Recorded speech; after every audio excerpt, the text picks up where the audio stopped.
All right, let's get right into it. Think back to late 2022. It felt like something straight out of a sci-fi movie just dropped into our laps, right? I'm talking about ChatGPT. Suddenly, generative AI wasn't just some tech buzzword anymore. It was a massive, immediate game changer. And nowhere did that shockwave hit harder than in the world of education. And I'm not exaggerating here. This subject line? This is from a real email that started popping up in university inboxes right before the spring 2023 semester. It just perfectly sums up the sheer panic that was ripping through academia. You had faculty offices just flooded with anxious calls, and everyone was asking the exact same question. What on earth do we do now? And honestly, you can't blame them for panicking when you see the numbers. I mean, check this out. ChatGPT got to 1 million users in 5 days, 100 million in 2 months. That makes it the fastest growing app in history. To put that in perspective, it took TikTok 9 months to get there. The tech just exploded so fast, there was no time for anyone to have a calm, organized chat about the ethics of it all. So that's what we're going to do today. We'll walk through that whole journey from the first wave of shock to the big debate, and then we'll peek into what the future of learning could look like. Okay, so to really get why this was such a big deal, we first need to be on the same page about what we're even talking about. So what exactly is generative AI?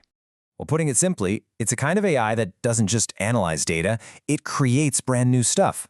Think text, images, you name it, all based on the mountains of information it's been trained on. It's like a master synthesizer. But here's the kicker, the reason for all the panic. Its ability to spit out a full-blown, human-sounding essay on pretty much any topic in a matter of seconds. And just like that, the door flew open to what a lot of people started calling a cheater's paradise, a real threat to the whole idea of academic honesty. So, this dropped a huge question right in the lap of every educator out there.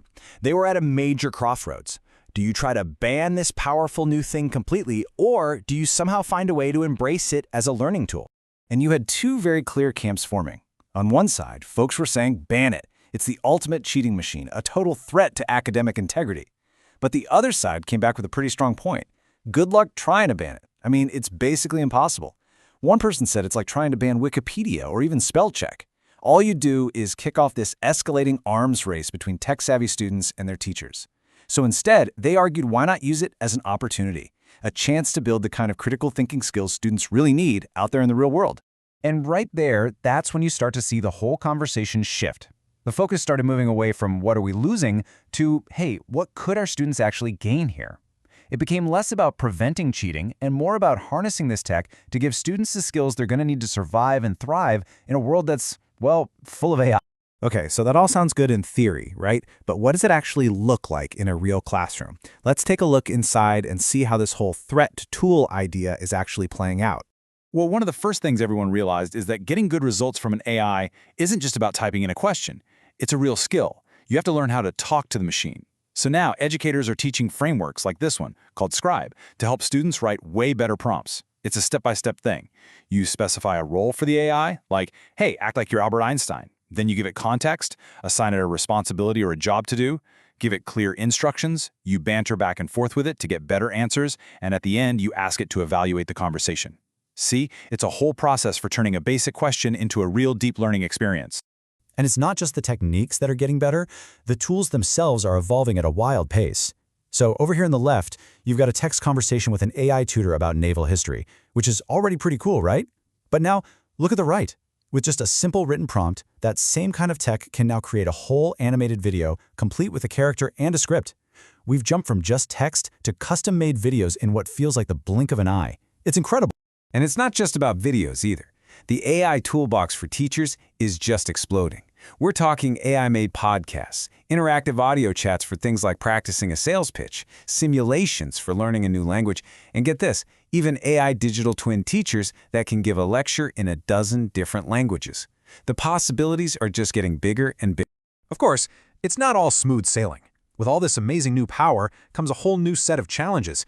We've got to figure out the ethics, we have to deal with the fact that the tech is far from perfect, and we need to create some clear rules of the road for how to use it. And one of the biggest problems is something experts call hallucinations. Basically, it's when the AI just makes stuff up. Look at this example. It's a simple math problem. The AI gives an answer with all the confidence in the world, and it's totally wrong. It's not just that it made a mistake, it's that it's confidently wrong. And that's what makes it so dangerous. And it gets even sketchier with something more complex. like this logic puzzle. Here, the AI doesn't just get the answer wrong, it builds out this whole step-by-step logical explanation that seems to make sense, but it's built on a foundation of pure nonsense. This is the whole point, right? Students can't just copy and paste. They have to learn how to be skeptical, to pick this stuff apart. And if you want to put a number on it, some estimates say ChatGPT hallucinations happen about 3% of the time. Now, 3% might not sound like a lot, but think about it. That means there's always a chance it's giving you a major, totally misleading error. And that is exactly why teaching students to be critical, skeptical users of AI is becoming maybe the most important skill we can teach. So how are schools dealing with this? Well, they're moving past the simple yes or no ban. Instead, they're developing these really nuanced policies. It's a spectrum, really. You might have one assignment that's no AI allowed, period. Another might be limited AI, where you can use it to brainstorm ideas.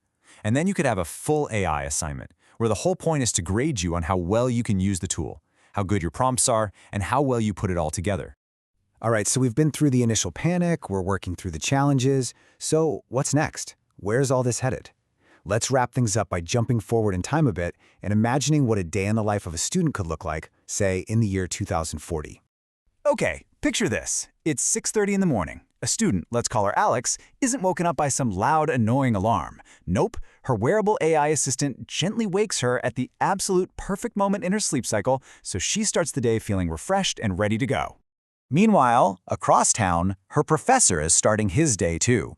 But instead of guessing what his students need, he's looking at personalized reports, generated by AI, that show him exactly where each student is thriving and where they might need a little extra help.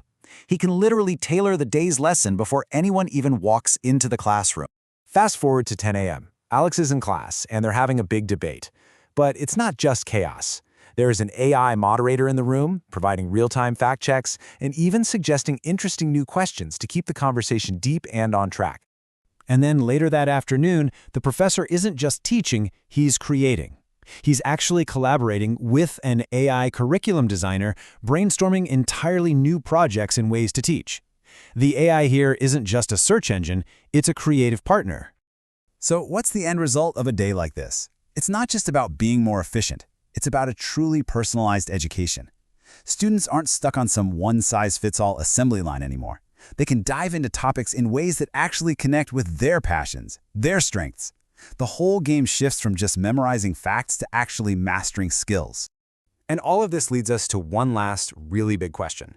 We're heading into a future where being smart isn't just about what you know in your own head. It's about how you work with these incredibly powerful machines. So as AI becomes less of a tool and more of a co-pilot for our brains, what does it even mean to be an educated person anymore?